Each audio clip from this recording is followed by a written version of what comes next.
Welcome to the Terrible Podcast with your hosts from SteelersDepot.com, where you can find all your latest and greatest Steelers news.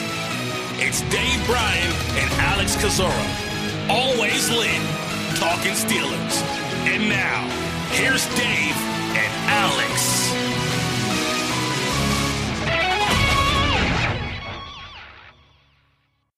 Welcome to the Terrible Podcast, Season 11, Episode number 54. He's Dave Bryan. I'm Alex Kozora, SteelersDepot.com. Glad you guys are back with us, Steelers Nation, for this Wednesday show. And Dave, for the first time this season, we're talking about a Pittsburgh Steelers loss. I don't think either of us are shocked by it, but certainly I think both of us are disappointed with the way the Pittsburgh Steelers played on Monday.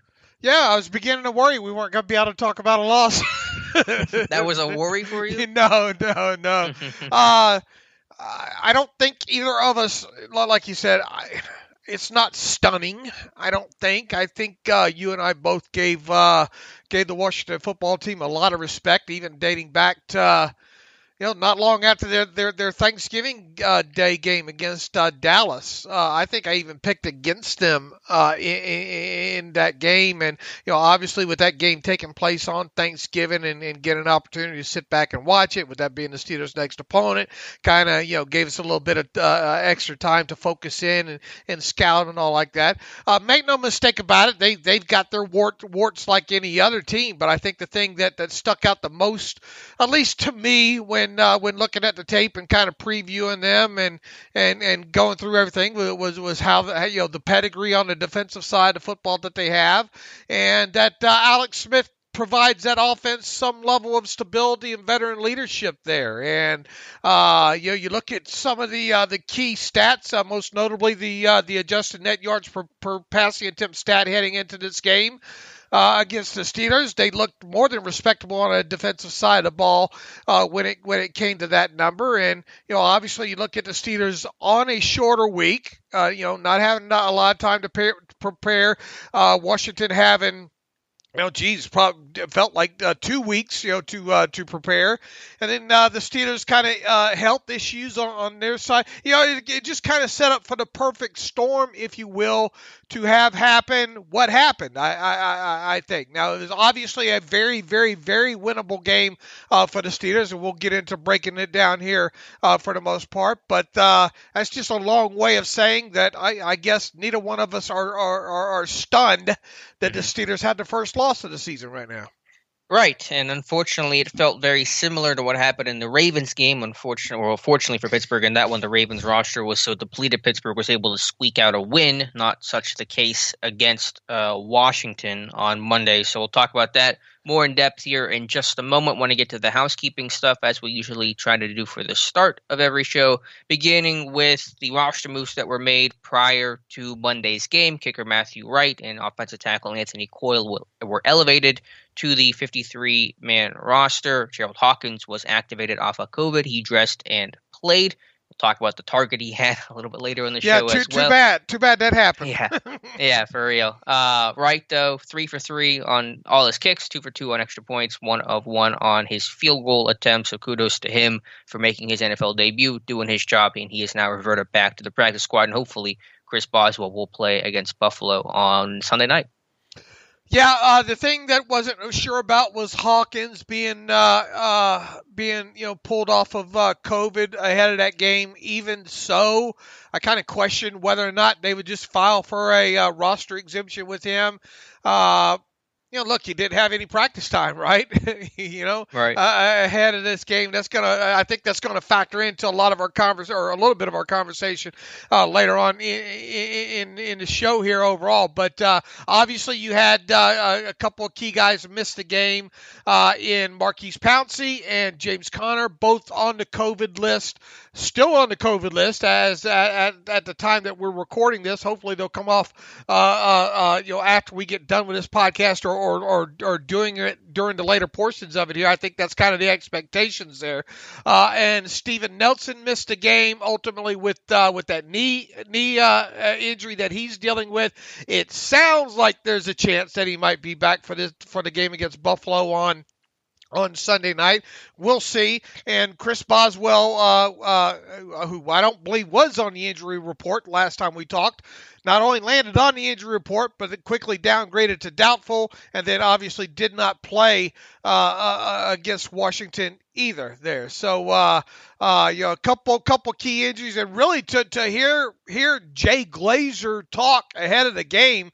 Ben Roethlisberger, who ended the week listed as questionable, we kind of thumb our nose, I think, whatever. He's going to play any time that kind of happens with him. Well, to hear Jay Glazer talk ahead of the Sunday games there, Ben actually was pretty questionable for the game. Had some knee stiffness. Did not practice on, I don't believe, what day was it? Saturday. And on he didn't practice the whole week until the walkthrough on Sunday. Right on Sunday there, and reportedly was kind of stiff, and Mike Tomlin reportedly told Jay Glazer that he was indeed kind of questionable there. But long story short, Ben did play, and for lack of a better term, look no worse. Look no worse for wear there. So. Where is this team right now roster-wise? I think they're still at 50. I think they're at 53, right? Because they had the two guys revert right now, and I don't think any moves have been made since then. So I think it's a 53-man roster, I believe, pending what happens with Pouncey and Connor. Am I right? They had Hawk. How many inactives did they have? They had 6 total inactives. Right, so they had a 54-man roster for the Washington game. Right, and then 2 reverted, and so that would mean they have a 52-man roster right now. I believe so. We're getting minutia heavy here early, but I believe 52, 1 spot open, obviously. Pouncey, Connor will come off of it, so there'll have to be another move made at some point to get both guys on the roster. But Mike Tomlin said, quote, "We've got a couple of guys that have missed time because of COVID that probably have got an opportunity to come off this week in James Conner and Marquise Pouncey, so I'm expecting both those guys to be ready for Sunday night versus Buffalo." Right, and then we'll see about the rest of the guys, and then obviously coming out of the game, a couple more injuries there that we're have our attention. Joe Hayden got knocked pretty woozy there, did he not? In I think kind of midway through the fourth quarter, sometime in the fourth quarter there, concussion in concussion protocol. The main, I think the worrisome thing about that is you are on a short week here. Obviously he is a veteran. It sure would be nice to have Joe for this game against Buffalo, but that's obviously something that just has to let itself, the protocol work itself out. I wouldn't think he's going to practice. I would obviously on Wednesday, probably not on Thursday. I think Friday probably becomes the big day when it comes to Joe Hayden.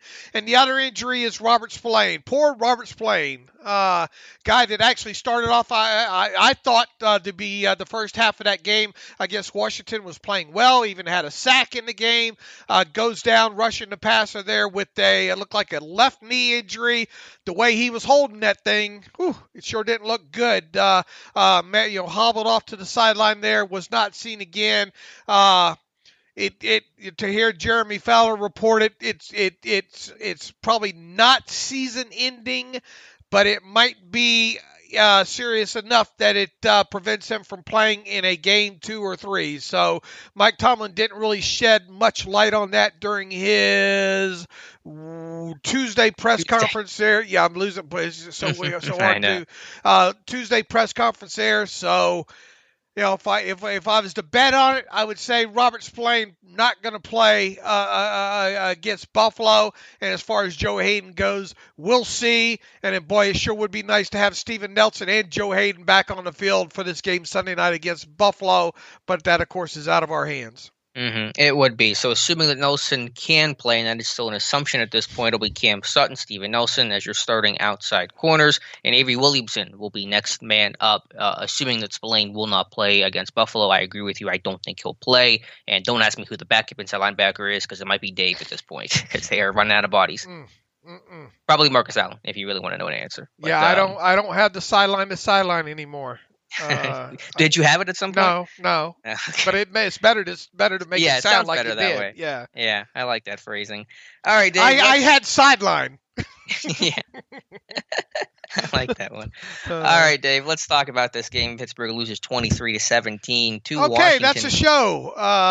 Talking draft, right? yeah. Kyle Pitts. You like him or not? Oh, yeah. I think we promised some people we'd get right to Google searching some long snappers on this and all. But a little bit of breaking news here before we get started here. It's the Steelers. Looks like Steelers reportedly still have a shot at making the playoffs. Oh, I thought there was actually breaking news. I'm like refreshing Twitter. Yeah, I think they're going to make it. 11-1. I don't want to be apocalyptic about it, but obviously some problems in this game for sure. Some problems that have popped up in the last couple games, even ones in victory that are concerning. But yeah, 23-17 loss to Washington. And for me, Dave, it comes down to a lot of Steelers beating Steelers and a lot of really poor situational play. Let me find my tweet I had here. I tweeted out yesterday about where this team has been at in some of the key situational football the past two games, of course, against Baltimore on Wednesday and then on Monday, against Washington. Where is my tweet at? The last 2 weeks, they are 12 of 29 on third down. That's 41%. They're 0 for 4 on fourth down. Of course, 0%. They are 2 for 7 in the red zone, 29%. And their turnover differential is a -1 their last two games. So you couple that with the drops and just self-inflicted wounds, it's really hard to win those kind of games in the NFL when you're struggling that much in situational football. Boy, I don't think Mike Tomlin could have maybe described it any better than he did on Tuesday morning there, and basically saying that he has. I'm trying to look for the part where he talks about his because I want to read it kind of verbatim here. Him talking about his creed. He says, "I live by the coaching creed." And this is not 90s creed.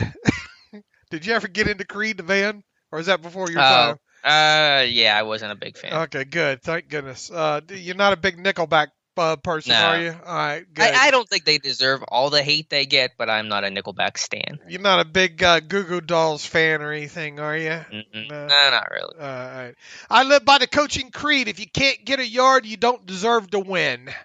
That was the case for us in the game. We had several sequences where we had an opportunity. If we gained a yard, it was significant in terms of development of the outcome of the game, but we were unsuccessful. We had goal line sequences where we had 4 and 5 shots from at or around the one. We were unsuccessful. That was catastrophic. Blah, blah, blah. We talk about, and we're going to talk about this team not being able to run the ball obviously, again, in this podcast. But a lot of times we talk about, in talking about running, in the running game, talking about run successes, right? What if this team had just one more run success of 1 yard in this game?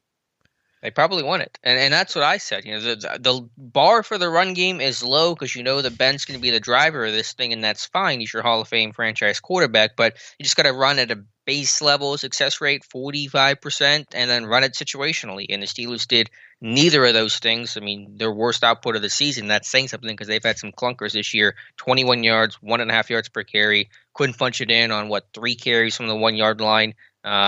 Just pitiful. Just goes to show you, I mean, I wanted to kind of frame that because it just goes to show you why success rates are greater than yards per carry, right? Because if you get 1 more yard, what does that do to your yards per carry average in the game?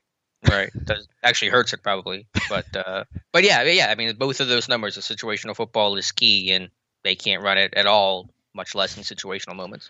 All right, and that obviously goes back to that 4-5 play. What portion of the game did that happen in? That was second quarter, right? Yeah, I think early second quarter, Steelers were up 7-0, I believe. Right, and they couldn't punch it in. Now, part of the argument someone could possibly try to tell you is, okay, they get the fail. They fail there in the short yardage situation. They turn the ball over on downs, and we'll obviously get more into the play-by-play here in a little bit here. Buffalo comes out. What they go 3 and out, 4 and out, something like that. Yeah, it ultimately didn't hurt them. Washington went 3-and-out, and then the next play on the ensuing drive, Ben throws to Washington for 50 yards. So, I mean, in that sense, it didn't crush Pittsburgh, but obviously came away with no points there, and that proved to be large later in the game. But you lose a scoring possession there, period. Right. I think that would be the counter argument to people saying, well, look, it all played out. On the very next play, the Steelers had the ball.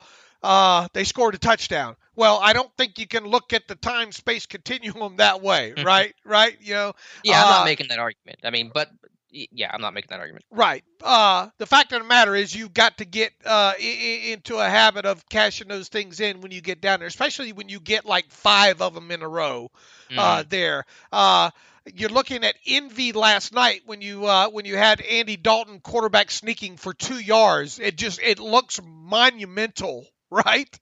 And why can't, and someone asked me, it's a good question. Why doesn't Ben just say the hell with it? I'm calling my own number in this situation here. So many what ifs there. Look, the blocking wasn't great in any of that goal line sequence, right? It was atrocious. As a whole, you have a tight end and Eric Ebron coming over in motion. I don't know if you noticed the play clock in that situation. The play clock was kind of ticking down kind of quick there. Maybe Ben kind of rushed that snap there because of it. Ebron wasn't set. Not that he would have made a difference anyway over there on that edge. He's just aligning outside of his block. Right. I mean, that's ball's got to get snapped a split second earlier, or more likely Ebron just has to settle inside to have all he has to do is just get in the way. And I think Benny Snell scores that because Young came in and stopped Snell from jumping over the goal line. So that's just Ebron with, I assume, just a mental error. Right. And then you have, I've made a new rule. No more pulling guards inside the 5. That's a new rule. We have 5. That one's gotta hurt you, especially. Yeah, it does. But there's just too many. You can't do things. Let's go back to basics and try to go forward first.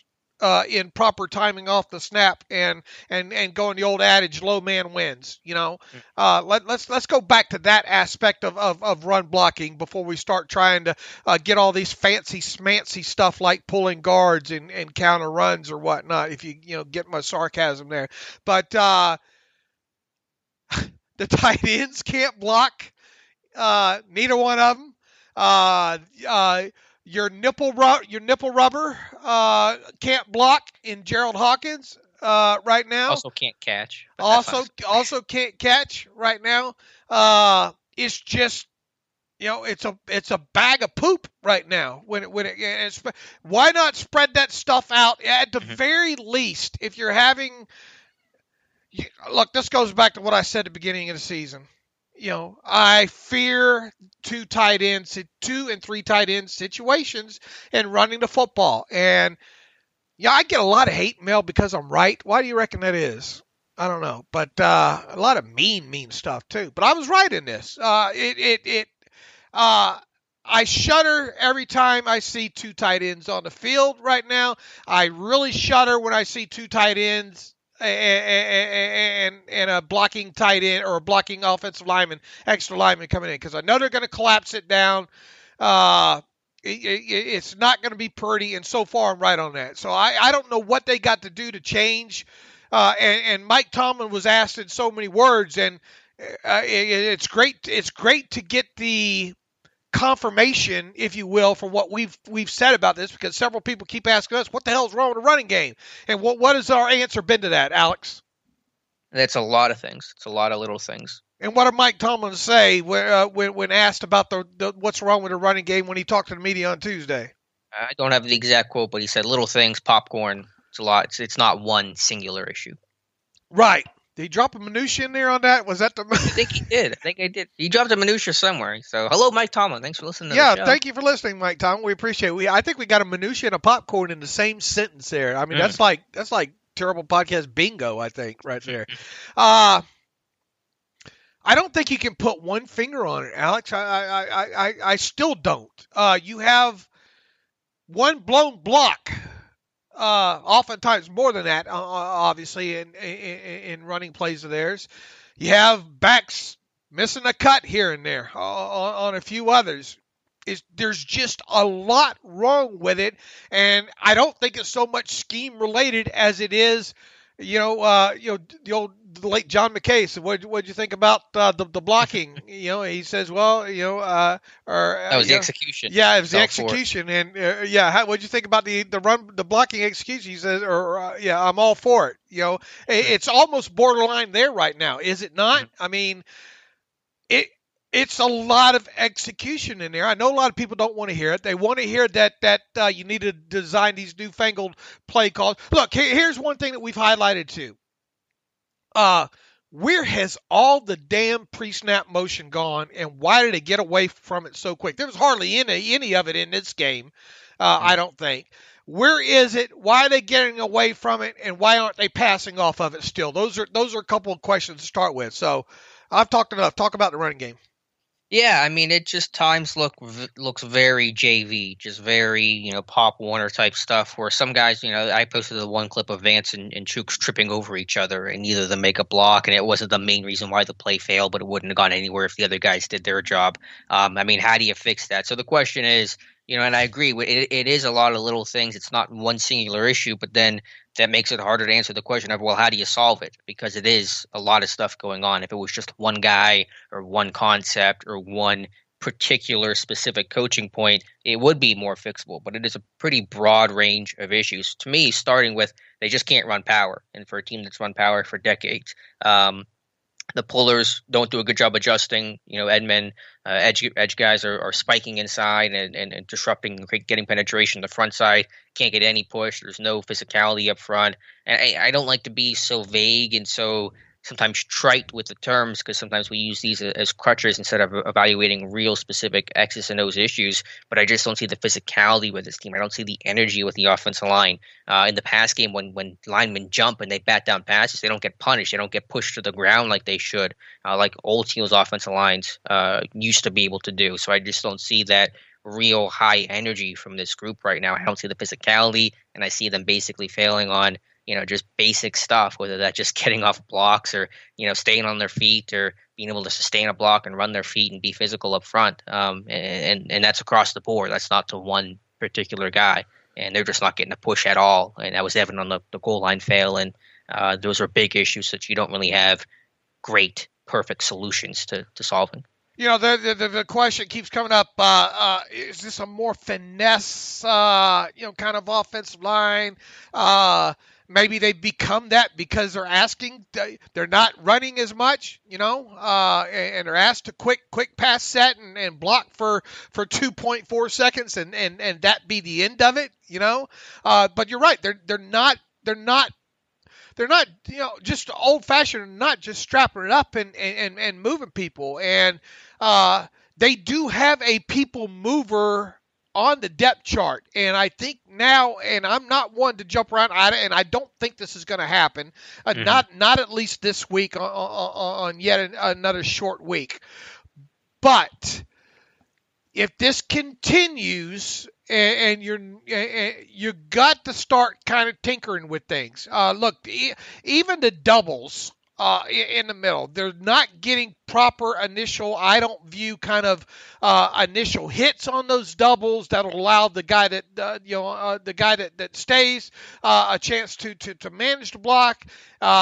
The first block, the guy going to the second level there is either getting held up on that block or coming off that block too early to get to the second level, and that's causing a breakdown there. There's several stills I think you can come up with in this game against Washington where Washington, people are saying, oh, they're sending down the safeties. This quick passing game has a lot to do with why they're not able to run the ball because they're stacking. No, there's a lot of instances in here where there's just 5 Washington defenders in the frame and they still can't block it up. Right. Am I right? Absolutely. Now, right. Obviously the goal line's different because you're obviously compressed part of the field there. You're going to have linebackers and safeties down low. But I'm talking just in between the 20 stuff there. The quick passing game has nothing to do, absolutely nothing, in my opinion, to do with what's going on with the run blocking there.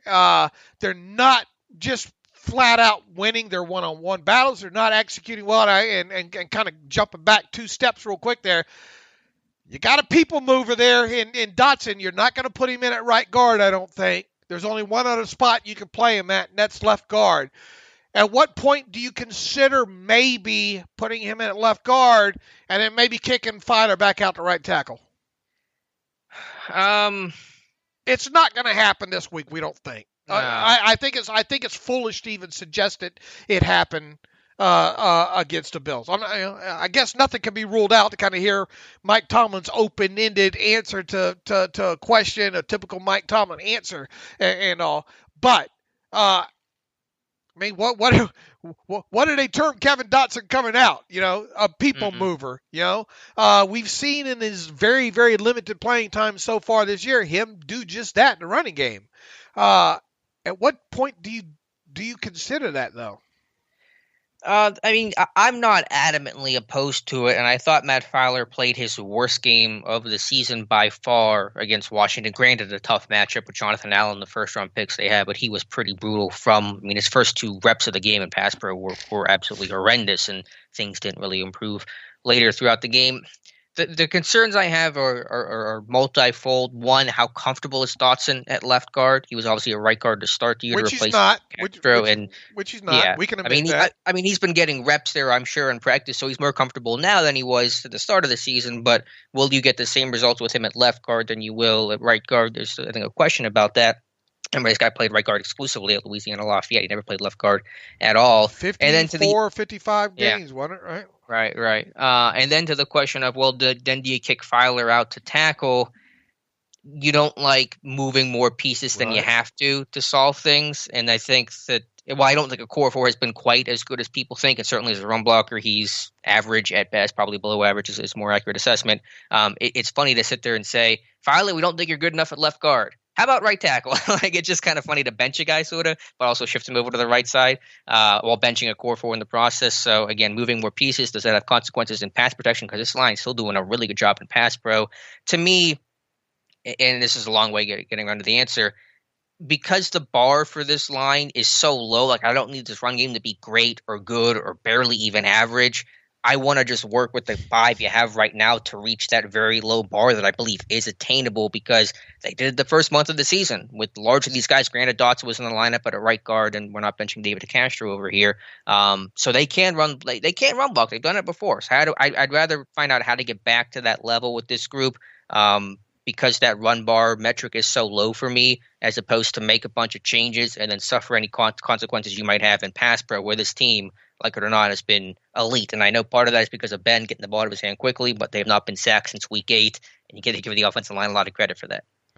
And let's face it, J.C. Hassenauer has not been good, especially in the run blocking department these last 2 games. So getting a rested Marquise Pouncey back can't be an awful thing, and hopefully that indeed happens against Buffalo on Sunday. Is the answer maybe just running yourself out of this? I mean, what does that mean exactly? Like starving a fever kind of thing? I don't know. Keep running. Yeah, keep running. I mean, keep on. You're not an REO Speedwagon. You don't even know who REO Speedwagon is. Vaguely. You can tune a piano, but you can't tune a fish. All right, Dave Bryan. Is that a joke? That's an album. That's an album title. Oh, an album title. Yeah, you can tune a piano, but you can't tune a fish from REO Speedwagon. Granted, I'm not a huge REO Speedwagon fan, but obviously 70 Stadium Rock. That kind of thing. There. Thank goodness for Spotify today. I don't have to listen to 3 albums like you guys. Man, you know what? Do you know one of the best memories though that I have, kind of growing up and being, hoodlum, whatever you want to call me, growing up was the fact that you always had the radio there, and back where I grew up, they had an old station. It became the premier rock station really in Pensacola. That's TK 101. But way back in the day, it was when FM was just starting to get prominence and all like that. TK 101 was primarily an album rock station, and I know that's kind of foreign maybe to you, but you used to have album stations. In other words, stations would, instead of playing, hey, next up, playing 45s from various artists, they'd play entire albums at the time, and so that's how you got kind of turned on to some of these bands, not just the hits, but the entire album. So, yeah, I mean, I get the whole Spotify. You can create your playlist and jump around and all like that. But one of the best memories I think I have was album rock stations growing up. Go ahead. Are you done shaking your fist at the cloud? Yeah, I am. To your point about, and I had the thought as well, is this team not run blocking well because they are asked to pass protect so much, and they're in that mindset and they've thrown the ball 40 plus times in 5 straight games, first time that's happened in Steelers history.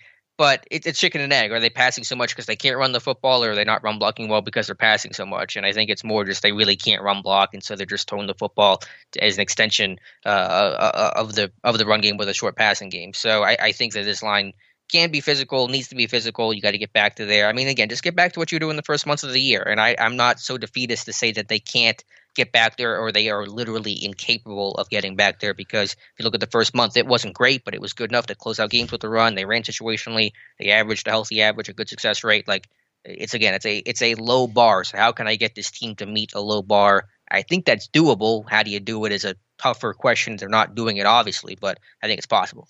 Do you need to add more elements that we don't typically see? Some of that inside wham stuff. We haven't seen a lot of pin and pull, right? With Hassenauer in there. I mean, right. With Hassenauer, and really even kind of before that, I don't think we've seen too terribly much of that this year. Look, they haven't been great on the move. Period. They haven't been great whatever they're running. Counter, power, 14 straight, 13 straight.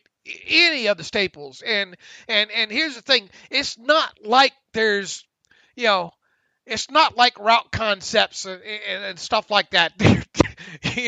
You're not going to reinvent the wheel too terribly much on the running game, other than seeing what we've been seeing, which is these motions and whatnot, right? And adding these jet sweeps in and those kind of things. A counterplay is still a counterplay. A power play is still a power play. A split zone is still a split zone kind of plays.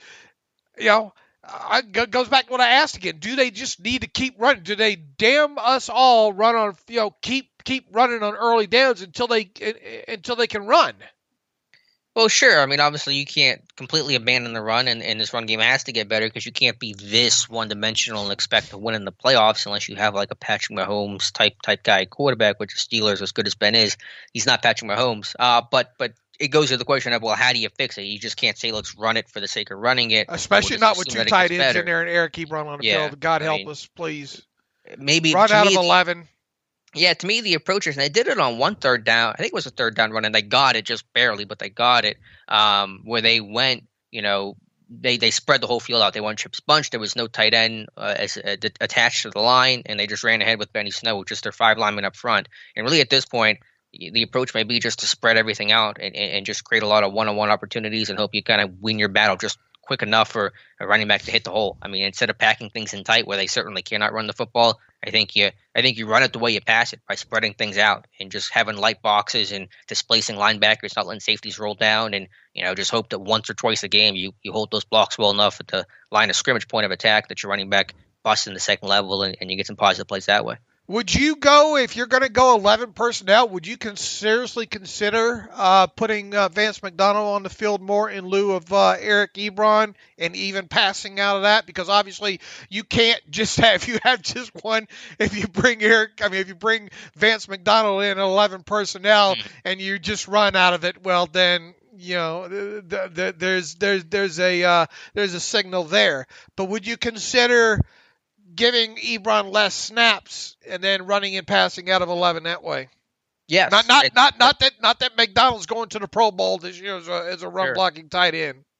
No, yeah, I mean, he's a lot better than Ebron is. Yeah, to answer your question, absolutely, I would, and that doesn't even get into the whole drop factor with Ebron too. That on its own may want to change playtime a little bit to make sure that these guys clean up the whole drop things, which we'll talk about here in a moment.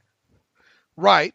I just think I don't want to see the 2 and 3 tight ends in there anymore, collapsing it down. They just can't do it. I knew they weren't going to be able to do it right from the get-go. I didn't think it would be this bad, though. Look, will James Conner help things a little bit, maybe getting back and having a fresh set of legs? Possibly. I mean, you see these teams, the Baltimore just, and obviously they have a quarterback that makes that running game even that much more deadly because of the threat of that. But man, you see these 12, 13, 16, 17-yard runs, and it's like the Pablo meme. You're just sitting there all depressed and looking down because all you want's 5 yards in a cloud of Benny Snell. And you can't even get that right now. I mean, they 20. What's this, how many yards did they rush for against Washington? And then that's the lowest output since when? Well, it's a low 21 rushing yards. It was their lowest output since 2018, so not that long ago. But it was tied for their third fewest rushing yards in a game since the merger. So I mean, it's pretty bad. And look, I'm not a guy that you're going to convince. You have to run 29 times a game. You know that. But I think if you run early, it helps you run late. Plain and simple, and that helps you kind of put those games away kind of later and kill clock when you can move the chains and still be able to run the football. They can't run early, late, before the game, after the game, anything right now, and they're going to have to try to figure out a way to do it. And Sands putting Dotson in there at left guard, they're just going to have to work their way through it, plain and simple. And maybe that means pulling Ebron off the field a little bit more. Who knows? But I mean, they can't run right now. And well, what's your thoughts on the motion and all, Alex? Before as we start wrapping up, kind of the run game. Do they need to get back to using that more? And do you think Ben does not like? There's part of me that thinks Ben just hates the living out of it. It maybe distracts him like tinsel or something. But I don't think Ben likes motion. Maybe he does. I don't know. But they just we're the 15 times a game that we were getting early in the season with this.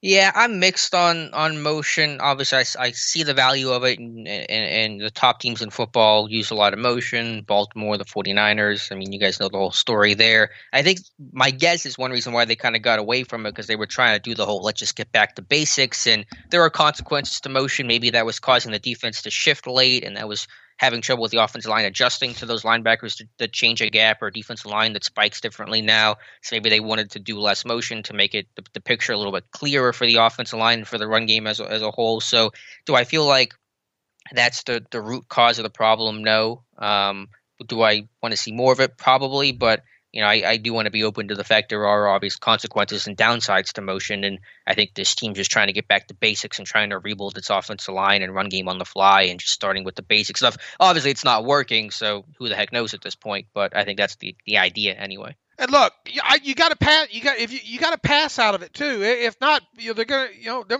if I'm a safety and they start sending a guy in motion at the snap of the football like that, I'm coming downhill, man. Mm-hmm. You got to mix it up at least a little bit here. I know around the league as a whole, you don't see teams with snapping the football, having a motion guy or passing the football after having a guy at motion at the snap of the football. But it obviously has been done, and you've got to have some threat and make at least teams stay a little bit honest with maybe a quick throw out to the perimeter or something like that. Either that or those linebackers are not going to be worrisome at all, except for the single guy in motion, just making sure he does not get outside the edge on some sort of a jet sweep or something like that. Right. It is frustrating to see other teams seem to have success with motion, displacing linebackers. I mean, I know Washington did a great job of that on one run in particular, where they got Vincent Spillane basically out of the picture and created a cutback lane. But Pittsburgh can't do it. The run game was so bad. The only really positive run they had was Anthony McFarland's 7-yard run. And if you go back and watch that play, it basically took a triple team from Filer, Hassenauer, and DeCastro to create a push off the line, and McFarland ran behind it. So unless you triple team guys, I guess apparently this team can't run block. And then the 9-yard run he had too, I think, was a draw, right? Oh yeah.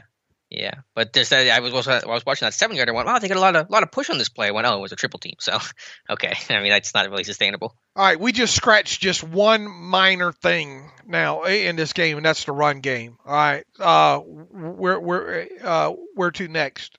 Well, last thing, real quick, a stat of the weird. Fewest combined rushing yards in a game between Washington and Pittsburgh since 2015, when I think it was Oakland and Denver. So this game set rushing back a ways for football in general. But anyway, to your question about the next part for the offense, I think it's got to be the drops. I mean, I joked prior to the game that, well, they're not going to drop 8 passes again. And technically they didn't, but they dropped 6 of them, according to my count. At least some people have 7, just depending on how you classify these things. I guess Gerald Hawkins should be a drop, but it's so pathetic that I'm not even going to do that to the guy. But 14 drops in the last 2 games, and that is just Steelers beating Steelers, Dave. Yeah, and I think you said no way that happens again, right? Right, yeah. Nope. I mean, I wrote in my 5 keys, all hands on deck. Meaning, both sides. I think we kind of talked about that as well, too. I certainly didn't expect it to be they did not clean it up for as pissed off as Mike Tomlin might have been after that game against Baltimore. I mean, it's awful, man. And, look, people got mad immediately after Eric Ebron was signed. I said they need to put his hands in a hand stretch because he drops a lot of balls. Dave, you negative Nancy, Debbie Downer, So look, man, you gotta call a spade, right? The guy's got drop issues. He's had drop issues. He's going to have drop issues. It's who he is. The problem is that who Deontay Johnson is now? Right, yeah. Let me give you this is based off of my charting, not what anyone else has said. Over the last 2 games, the number of drops of the 14, Deontay Johnson leads the group with 6, Eric Ebron with 4, Juju with 2, I have Claypool down for 1, and Washington down for 1. There are slightly different varieties of drops, some of them more routine than others. But 6 for Johnson, 4 for Ebron last 2 games. 40% of Ben's incompletions the last 2 games, 14 to 35, have been drops. So, I mean, it has reached really frustrating levels. Right, and they're happening in the worst situations of games as well too. Look, even Juju had one, I think, in Washington. It came early. It came on a 3rd and long, and it was a little bit of a low pass. But if he catches that, they're moving the chains right out of the gate. Well, there was a penalty on the play for an ineligible man downfield because it was a failed screen. But you're right; it would have been a first down. No, I'm talking about the one to Juju, the 3rd and 14 or whatnot. Mm-hmm. There was a penalty on that. Yeah, it was a screenplay, and so the lineman got downfield, and they declined it because obviously Juju dropped it. Had he caught it, it would have been a first down, but it would have been wiped out by a penalty. Okay, are you counting that in your drops or no? I am, yeah, because it was a play, but the penalty was declined, so I did put it down as a drop. Yeah. All right. Well, I mean, it just goes to show, okay, he's not immune to it either. Sure. Yeah, he's got 2 of them in the last 2 games, and that's not. I mean, one of them was on 3rd down against Baltimore, so that was a big moment. Both of them, I guess, have been on 3rd down for Juju. And James Washington probably has the surest hands, probably not surprising, of the bunch. But even he had the one go through kind of his hands in the end zone there a couple of games ago. On that back shoulder throw, if you will, that bullet from Ben there. You had that many, it's going to impact the game, and it did. Plain and simple, probably not to the degree as some might try to make it out to, but you're not extending drives in certain areas there. So, and Mike Tomlin put it best, right, on Tuesday. He did. Asked about how to fix the drop issues. Tomlin said, quote, "They can catch the ball or they can get replaced by those who will catch it. Unfortunately, that may leave very few options." That's a threat that if you follow through, you have fun playing Cody White and Deion Kane because they're all dropping it. But obviously, Deontay Ebron are the most habitual offenders, as the numbers we just gave you shows. And could those guys lose playtime?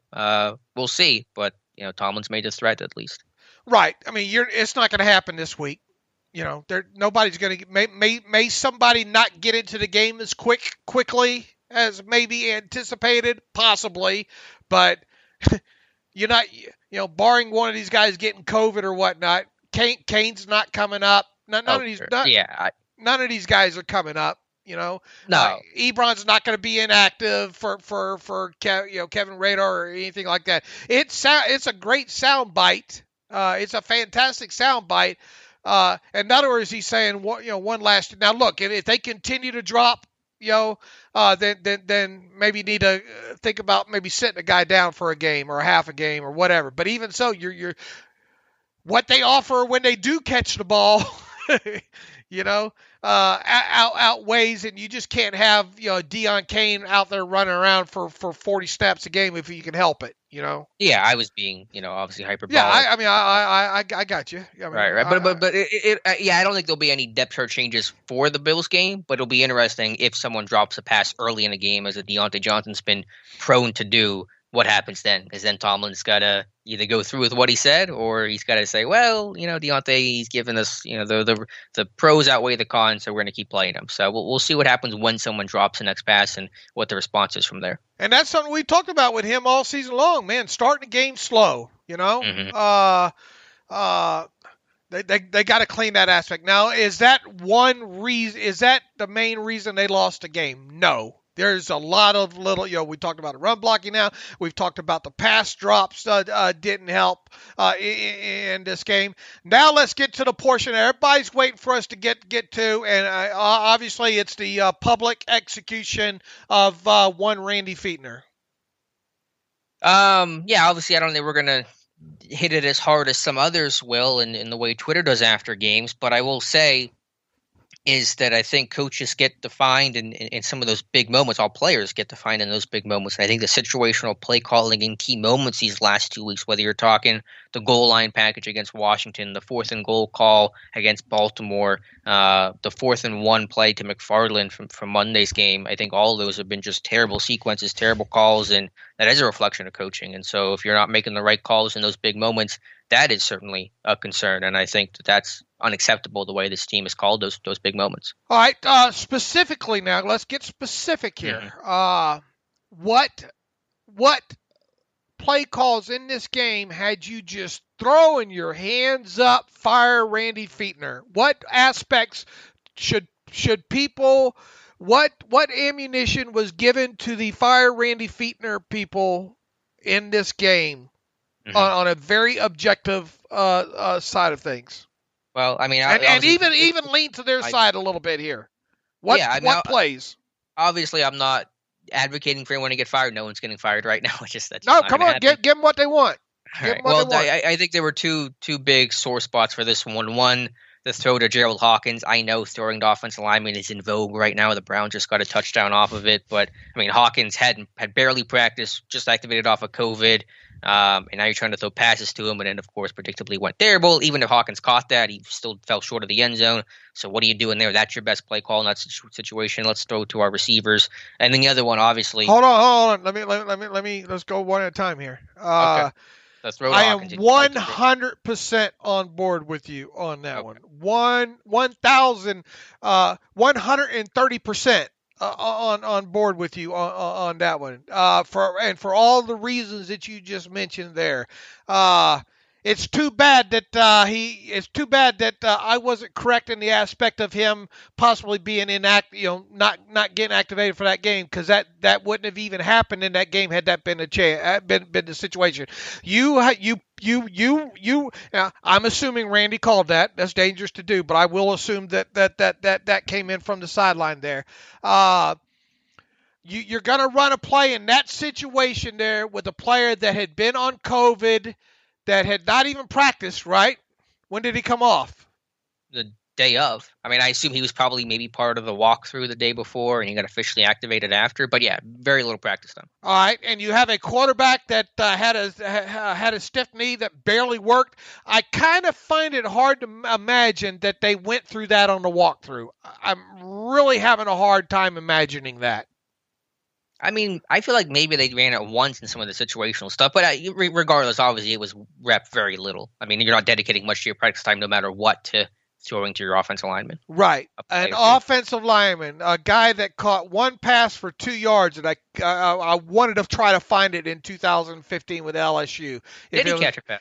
Yeah, I don't know if it was a tip. I want to find it just to you know me. I'll go once I go down that rabbit hole. Was the game not available? I haven't looked. Yeah, I haven't had enough time to dedicate. You know my mind. I go on one thing and then quickly something else comes along, and then I right. You know, my ADHD there and all, but you get what, you know. I am 130% on board with you on this. That was one of a few play calls that fire Randy Fichtner on. Give me some more. All right. Well, again, I really, to me, it was really just 2 play calls that immediately jump out, but they were both in the big moments. The Hawkins one obviously was terrible, and the other one, and I think you agree with me on this one, was the 4th and 1 sluggo to McFarland. Now, I agree with, I think, something you said. In a vacuum, is that play call terrible? It's not my favorite, but if you're running that on 1st and 10 or 2nd and 7 in a normal part of the game, I can live with that. But on 4th and 1, it's a tie game. The game's on the line here, obviously, late 4th quarter. And that's your call. You're going to go 13 personnel with Hawkins in the game, 2 tight ends, empty, McFarland split out wide. Again, how many times have you repped that play with those particular pieces? Ben didn't practice all week. McFarland, a rookie, obviously. I'm sure you've tried it once maybe, but there's so many new and unknown variables in that play of how is McFarland going to run his route. And he actually ran a pretty good route, but still the chemistry between Ben Roethlisberger and Anthony McFarland in your gotta-have-it type moment. You know, Tomlin after the game said, you know, we didn't want to kick the field goal there with Matthew Wright because we didn't want to put a young guy in such an uncomfortable situation. Don't open up that can yet. I know, I'm opening up that can because that burned me up most of all. That Tomlin's logic was we don't want to put Wright in that situation, which, okay, I'm fine with. I can live with that. I'm not bad that they went for it. I got a giant can opener for that can, though. Hold tight. Go back to the play. You get the point here. Yeah, but to the play itself, a sluggo with McFarland is your best call. I get receivers are dropping passes, but unless you're going to bench them all, let's throw to the guys that are paid to make those plays and the guys that have worked with Ben and they have their chemistry and they know how their routes are run and stuff like that. I get that Ben's throw was not good, but that just you're asking for trouble when you're trying to get Ben and McFarland work in such a crucial moment. To me, that's pretty silly. All right, my turn. I love the play. Love it. Been wanting something with Anthony McFarland like that all season, whether it be a will, sluggo, whatever. I did not like it there for all the things that you mentioned once again. Short week. You have to wonder how much they repped it. Situationally, it stinks to put the rookie in a situation like that, plain and simple. That's not the area where I want his first. That's too much. You know, they often, what does Kevin Colbert often term these underclassmen as, this is his senior year. Okay. You don't you hand the ball off to him. You run these screens, you run a wheel early in the game on 2nd and 3, you run that sluggo on 3rd and 3, with 5:45 left in the first quarter. You don't run it there. Can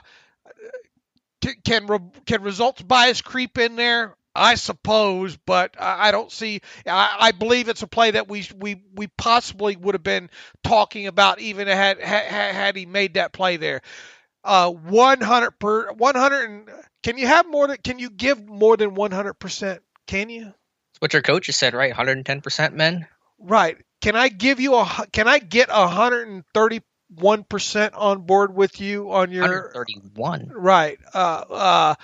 Horrible. Fire Randy Fichtner for that play call. Absolutely string him up for it. You just cannot do it there. Right. And so obviously these are just a couple of play calls in games where you're calling, 100 plus plays total these last 2 weeks.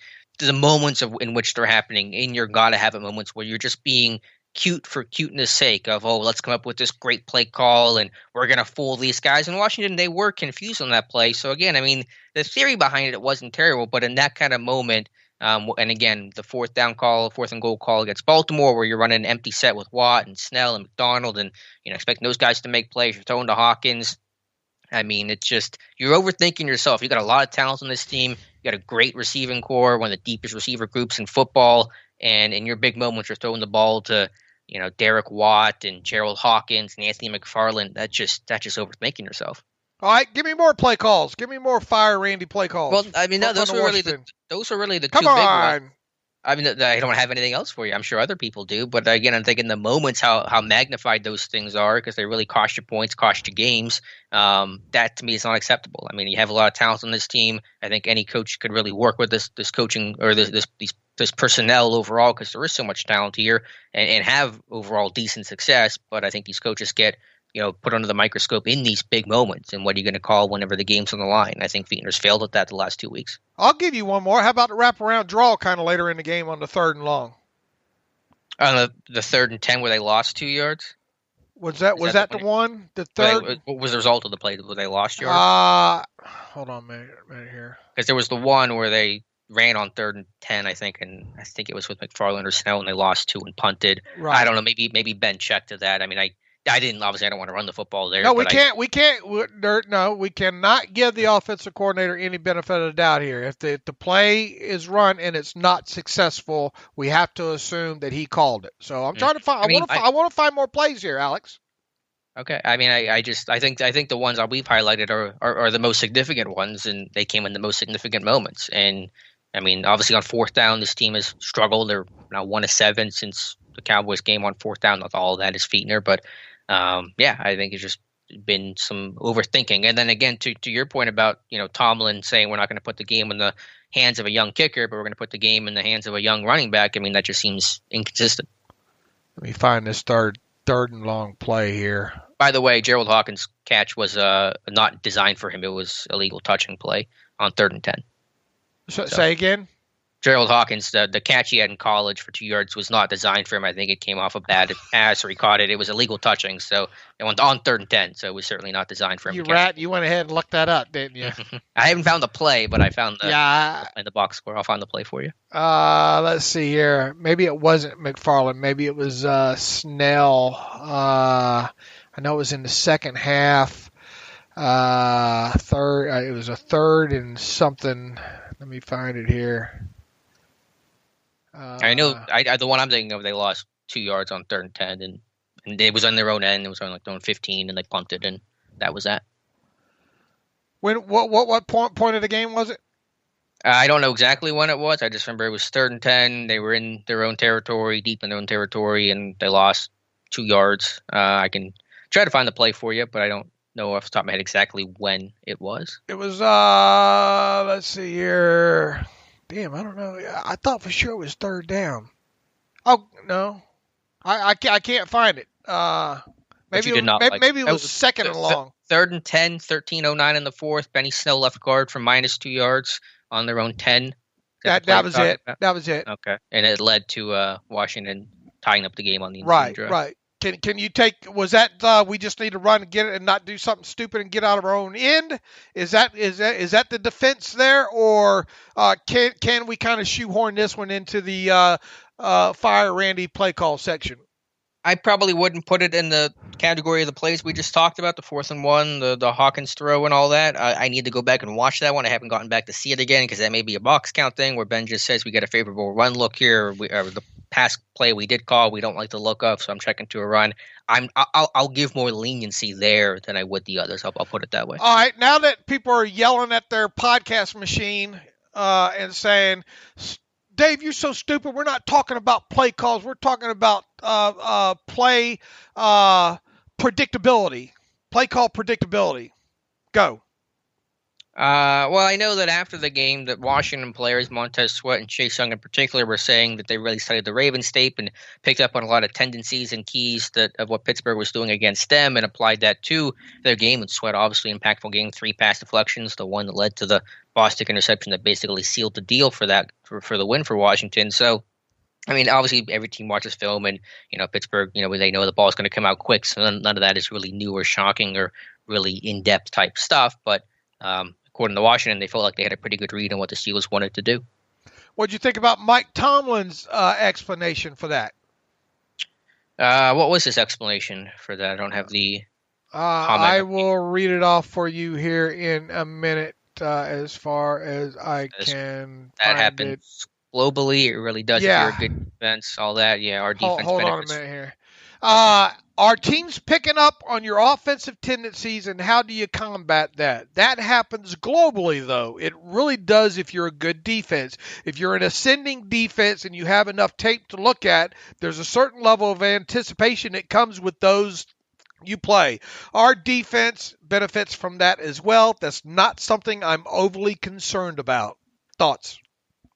Yeah, I mean, I can get on board with most of that. Obviously, I think the way defenses are approaching Pittsburgh is that they can't run the ball. The deep ball has not been a big component of what they do, at least in terms of completing the pass. They've gotten some PI calls, but obviously they're playing for the quick game, and so you're getting a lot. I mean, half the time, I got multiple clips where edge rushers don't even rush to the quarterback because they know that Ben's getting the ball out of his hand so quickly. They're anticipating the quick throw, and I think Sweat was as well on the tip ball interception that he had in this one. So, I mean, I think obviously, again, that's not super in depth. We know that Ben gets the ball out of his hand really quickly, but it's something that it's just to the point of we need this offense to add more dimensions to become a little less predictable and a little less able for defenses to key in on the quick game.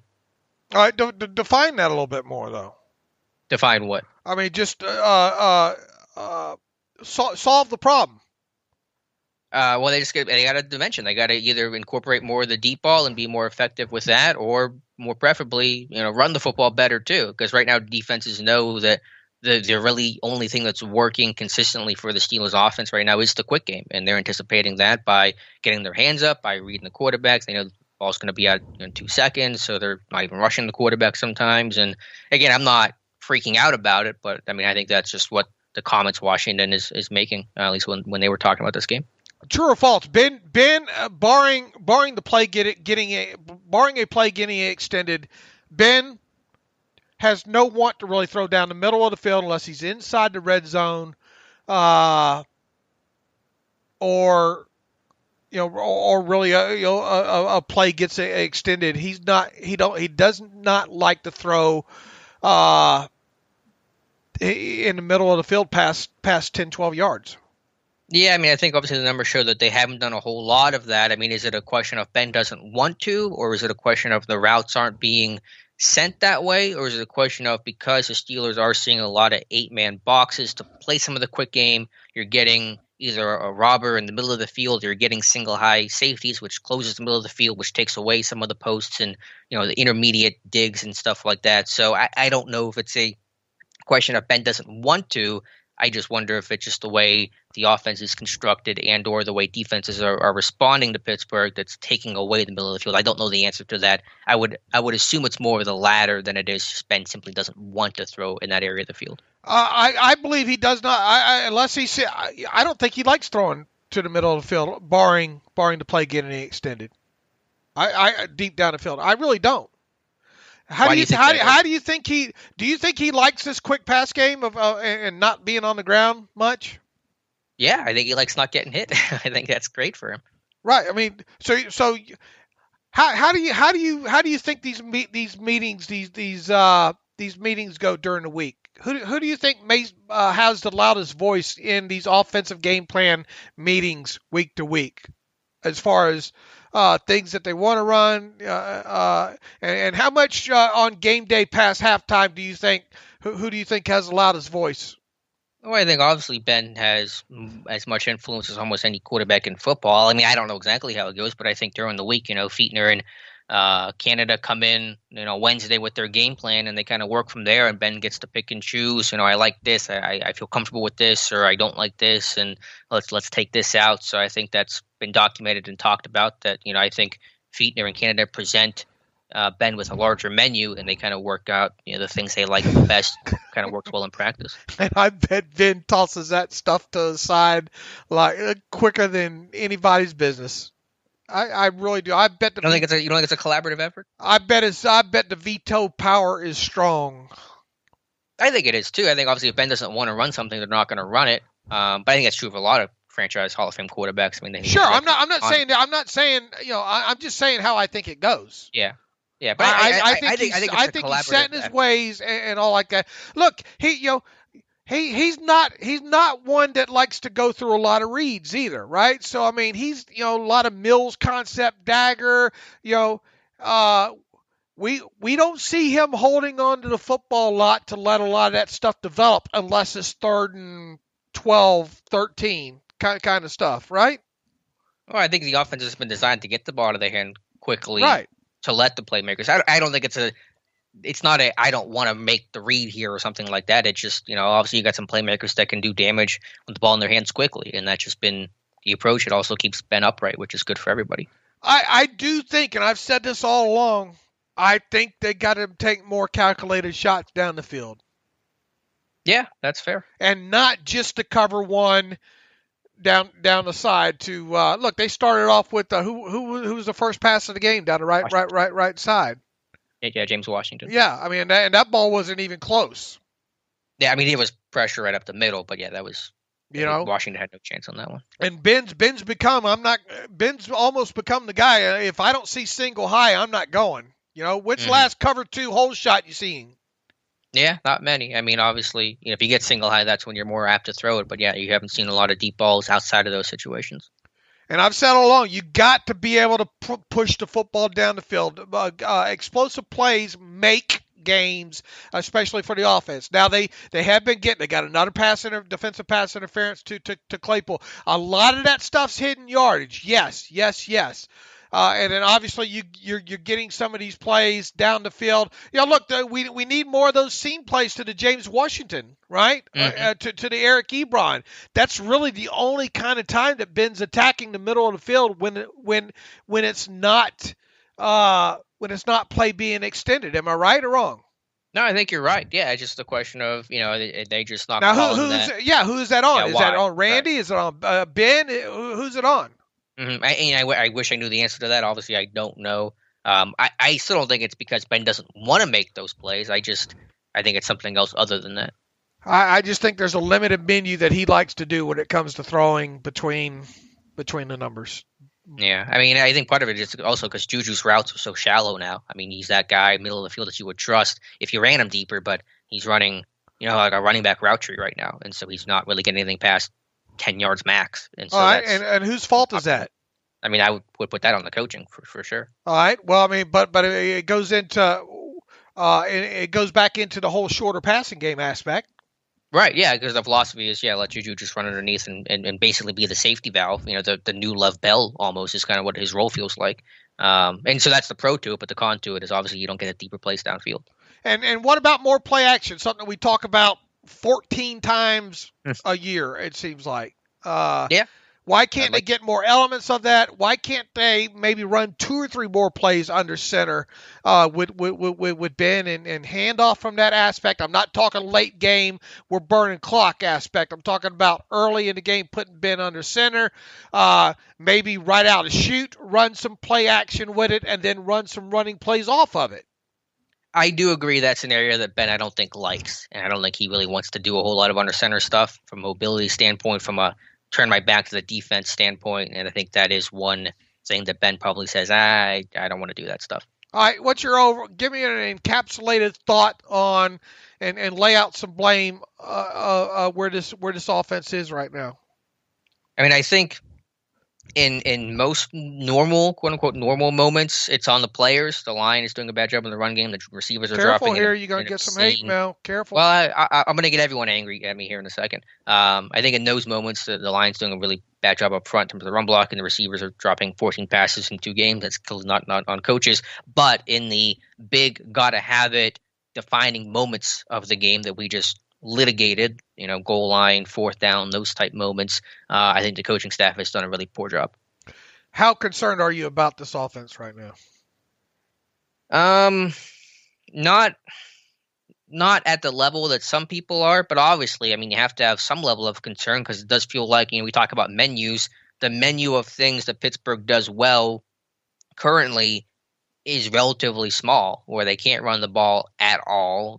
Doesn't matter the situation, doesn't matter the concept. The deep ball is not where you want it to be exactly. And it hasn't been since 2018, right? Yeah, None of this. People act like all this is new, Alex. And if Mike Tomlin's listening, he's probably nodding his head. We're joking there. We don't really think Mike Tomlin's listening. I don't think so. But all this, I wrote about this in 2018, at the end of the season there. Not many elements of this has changed outside of they're not running the football as well. Right. The run game to this degree of just horribleness is new. I mean, the deep ball isn't really brand new. I'm with you there. And then the quick game, I think defenses are adjusting to it as you would expect them to, because it has been the bread and butter of this team. And it's still the quick game works and still have a lot of weapons, and I haven't lost faith in that group, but you are obviously seeing defenses play things a little bit differently, and certainly teams will watch this Washington game and get some cues from that one as well. I thought to Matt Bowen, I love Matt Bowen. He says a lot of elements of some air raid stuff here, Mm-hmm. Your thoughts on that? Yeah, he's not wrong. I saw that tweet too, and I said they should probably run it like an air raid offense too, instead of trying to pack things in. They're trying to run like they're a wing T offense and trying to throw like air raid. Just run it like air raid. Spread things out. Create light boxes. Displace players, and I think that's kind of your best bet for the run game right now. I think, look, you want to get Anthony McFarland involved in this thing? Use him. He can run between the tackles. Okay. Do I want to see that 14 times a game? No.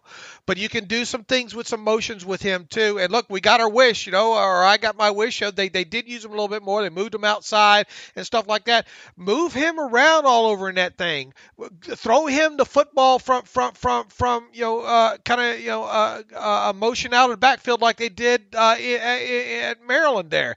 Get the ball to that kid out in open space. All right. You don't have to get him the football in those moments when it's 4th and 1 situation, but work on getting him integrated into the game a little bit more, and obviously in situations where you're not depending on him to pass pro, right? Mm. But play around with him a little bit more offensively. It is a run and catch offense. Okay, there's nothing wrong with that except when you're not catching the football to be able to run with it, right? Right. Yeah. Yeah, I agree with you on McFarland. I mean, his hands aren't bad. He didn't catch a lot of footballs, but he can catch the footballs. Right. So, I mean, I think he put him in space a little bit, but you did kind of have a whole monkey's paw situation of let's get McFarland on the wheel, and it's like, all right, well, we'll hit it on 4th and 1 on a sluggo, and it's like, oh, that's not exactly what I meant, but but obviously James Conner's gonna, I assume will be back this Sunday, and so will be Marquise Pouncey, which will help, but obviously the run game issues existed when those guys were in the lineup, so their return will not magically cure all the ills his run game has. All right, anything else on the offense? Why do you suppose people are taking? What did you think about Mike Tomlin's comments yesterday when asked about something changing offensively, and then certain people running with that, saying that Matt Canada is going to have a bigger say in the offense now? Yeah, that was a too far of a bridge too far for sure. Too much of a logical leap. I mean, that was a very standard coach speak. We'll turn over every stone kind of answer that you would expect, not a question, not a response that makes me think that first of all, I mean, you have to define what Matt Canada's role is now to know if it's going to change, and who has done that. I don't think anyone has so far. So, I did not like the framing of that article. All right. Other than the 3 plays we discussed, are you sure there's no other criminal evidence you'd like to bring up on Randy Fichtner? I'm trying to break this thing down. Are you concerned about the situational play calling the way I am? Because I think it's been terrible. I think I think the plays we just discussed absolutely was horrible. Yeah, right. But I mean, can't you literally if you and I got together and watched all 256 trap games this year, couldn't we pull out elements of probably 2 a game from most of them? Sure, and it's not that these calls are just bad in a vacuum. It's when they're coming. They're coming in the most critical situations. Obviously, and it's just an extreme example, but Greg Williams is getting killed the way he's getting killed because of the call he made, not just because of the call itself. Not because cover 0 sucks. It's just right. If he ran it, in the first quarter when they got burned for a big touchdown, no one really would have cared that much. But because it happened last play of the game, it's a situation of when you're calling it. And that's if they ran that to McFarland second quarter, 2nd and 5 and incomplete, we wouldn't really be talking about it. We'd make one mention to it and laugh it off, and that's it. But in the moments of which they're happening, that's to me when coaches get defined, especially when you have all the talent around them, when most coaches can come in and do a good job between the 20s, for example. But in these big moments, the coaching staff is failing, and to me, that is a concern. All right, fair enough. So you're not firing anybody, you're not promoting anybody. What, right? No, I don't think any of that is changing. But obviously, this team has to stop overthinking itself on fourth down. They also have to catch the football. No question about that. But both things have to get better. Look, you got to execute too. It makes it a lot easier on coaches when you're catching the football and when you're blocking and all like that. Look, am I concerned? Here's my concern. I want to see them run the football better than they have been, which shouldn't be too damn hard right now. I want to see them. The drops have got to end. Period. One right now is too many, if you ask me. At this point, right now, they need to get through a couple of games a lot cleaner.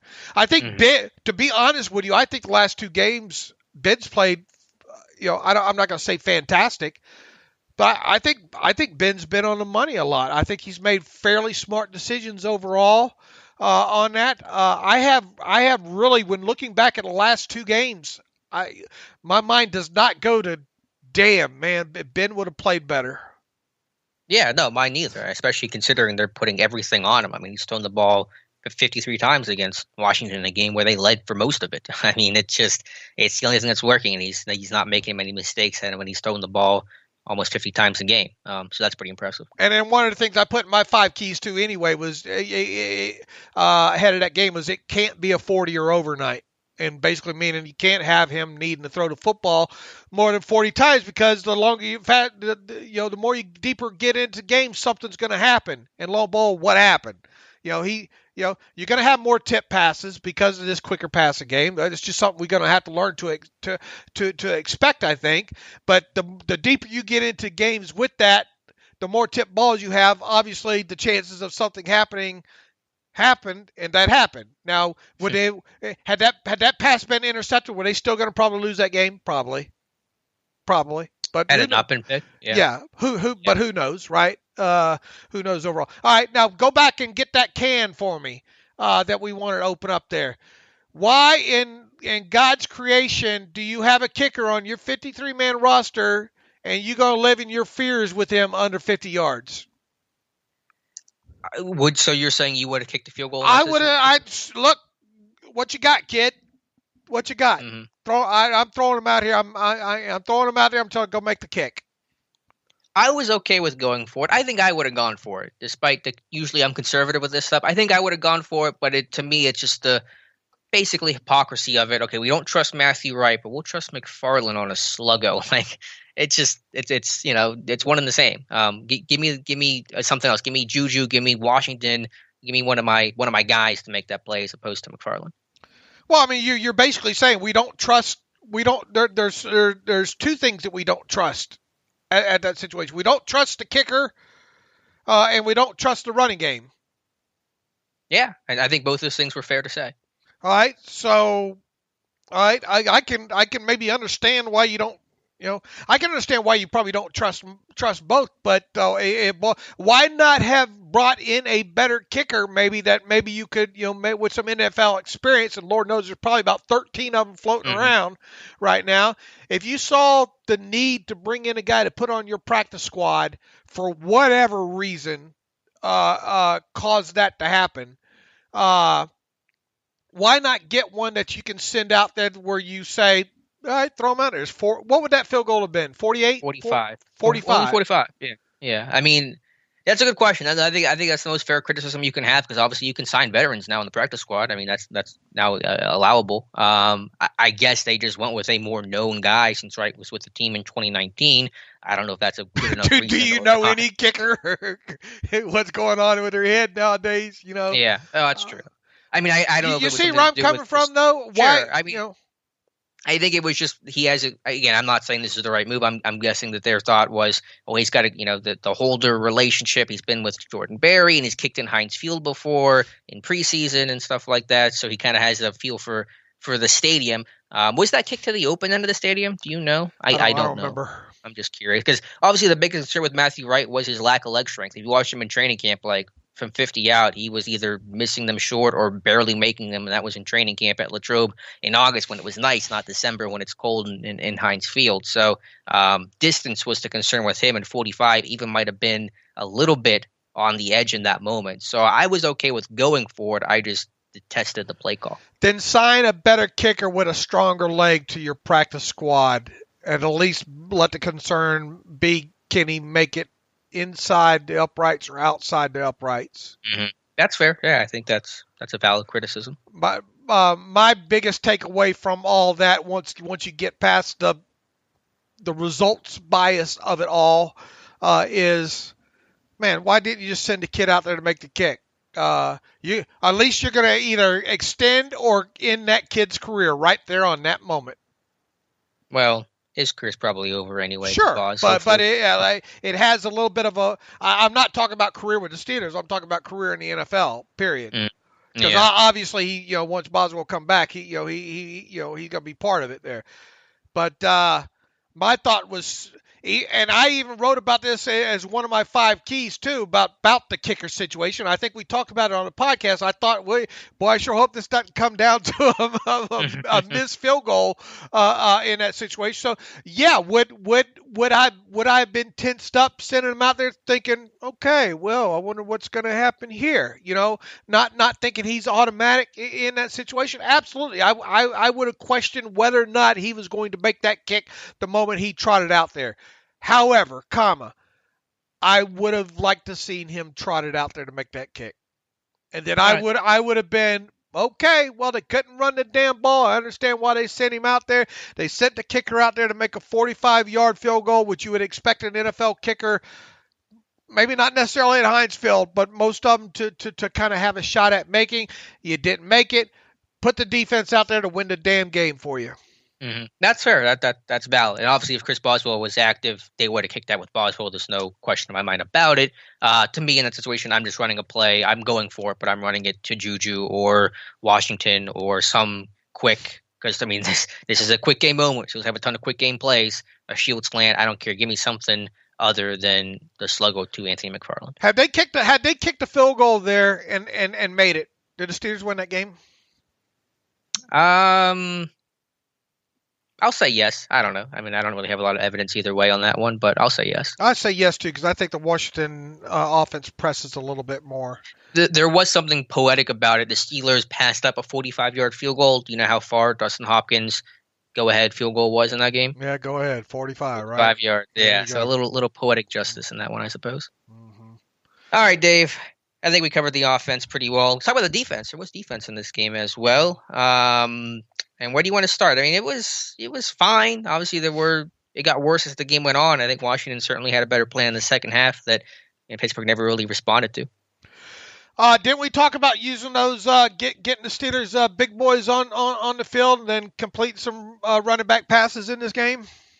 Yeah, we mentioned J.D. McKissick. That I think he had 10 catches in this game, and he was someone that was I treated more of a receiver than an actual running back. I think Pittsburgh did the same. I think every single time that they were in a pony set with McKissick on the field with Gibson earlier than mostly with Peyton Barber, Pittsburgh was in nickel. So I think Pittsburgh responded the right way, but still obviously had trouble covering the flats on McKissick, especially late in that game. Yeah, we'd like to thank Ron Rivera for listening to the podcast as well. Who's their offensive coordinator?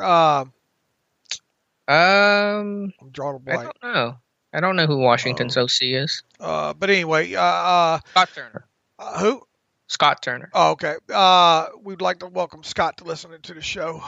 But no, in all seriousness, though, I thought as a whole, look, if you would have told me Scary Terry has 2 catches for, 14, 17 yards, mm-hmm. And Antonio Gibson left the game after, I think, 2 carries for the same amount of yards, right? 14 yards. I told you, no way that Washington wins that game. Other than maybe a lot of turnovers, maybe by the Steelers in that game there. I thought for the most part they played well against run. I think they pressured well for most of the game. You just can't give up those big plays in certain situations there. And it goes back to kind of us talking, boy, the adjusted net yards per passing attempt number for the Steelers defense, absolutely great. But for some reason, the passes completed against this defense, the yards per reception has equated to highest to worst in the league. And there were two specific plays that were kind of really take away the McKissick stuff. We can work around that stuff. The 3rd and 13, 14, whatever play it was early in the third quarter was a game changer. That extended that drive. That drive ended up being how many plays was that drive? 37 play drive or something like that. I mean, it damn sure felt like it at that point, right? And they cashed that in with their first touchdown of the game, I believe. And then the big play to I think the same kid, Sims down the right hand side, cover one coverage, my guy against your guy, great throw. Sometimes the other guy makes the play. I can live with that one a little bit more so than I can that screen going for 137 yards. Yeah, it was a 14-play, 82-yard drive on the touchdown. All right, I was off like 23 plays on the drive. It felt like it for sure. It took forever. Yeah, I mean, really what got Washington going on that one was that field goal before the end of the half was pretty big for them, and that would start with that 30-yarder to Cam Sims. And I had mentioned Sims. We talked to Michael Phillips on the podcast on Monday, asking about him and saying that he's a big dude at 6'5", 215. He's hard to bring down in space. He only had 13 catches coming into this game, but was making big plays almost every time off of it. Had 5 of those 13 go for 20-plus yards and had, 2 more, 30-plus yards in this game. And so both of those were game-changing plays, and Tomlin at least twice referenced the screen pass on 3rd and 14 as, I think, turning points in this one. That was a huge play, man. And, that's an element of this defense that's that popcorn, Everything as a whole obviously has been good, but man, you let we talked about this about the midway point of the season, say, boy, they're doing everything good except 3rd and long. Third and more than 10. And they're not only giving up the plays, they're giving up, I mean, they're cracking wide open, I think this team, what did I put on the Twitter machine last night? On 3rd, this team has given up 8 or 9. They're tied for the league high in, or league worst, I don't know how you want to phrase that, in 3rd down plays that have gone for 30 yards or more. That's not a stat I don't believe that you want to be the best in the league at, or worse in the league there at. What is it about these 3rd and long plays that they can't get to the ground? Yeah, it's a good question. I will say early on, I mean, they were at Washington in 3rd and long, and they were winning in the first half. Washington did they even convert a 3rd down in the first half? Like, started 0 for 7 or 1 for 7, and they were in 3rd and 8+ every single time when they were forcing checkdowns and tackling the catch. Just couldn't sustain that the rest of the game, unfortunately. What were they in the first half? I didn't look at that. They were terrible on 3rd down. I think they were 0 for 7 on their first 7, and everything was. I had the stat mid-game. 0 for 8. 0 for 8. Yeah, and those were all 3rd and longs too, and they were forcing the check down, tackling the catch, like I just said. So, I mean, they did that early, but it's just occasionally, I guess, they got burnt on that one, and obviously the one they got burnt on proved quite. And it was just not only the fact that you give it up, but you're giving up all this yak too beyond the sticks. I mean, 15+ yards to RG3 play last week. He gets the first down, but then turns that into a 39-yard gain. So it's not just a simple fact you give it up; it's that you give it up plus double. That's the biggest concern. They pretty much gave up on running the football for the most part, though, right? Washington, and probably with good reason. And what they run at 21. Most of that came kind of much later in the game, though, right? Yeah, it did not feel like they ran the ball 21 times. I think that was just goal line, and then the last drive of the game when they were. While we're getting things mopped up to write about the loss. It feels like when most of that came, maybe, but 21 times for 45 yards. They obviously didn't run the. Losing Gibson was a huge, I thought, turning point in the game. They didn't have a very high success rate, obviously, at all. They were able to throw to these backs a little bit that we talked about with McKissick, 10 for 70. Logan Thomas had a couple of big plays in there. One of them. One of them, they just caught the Steelers in the wrong defense. Looked like maybe a cover 3 situation there, and then you couldn't get a flat defender or anything.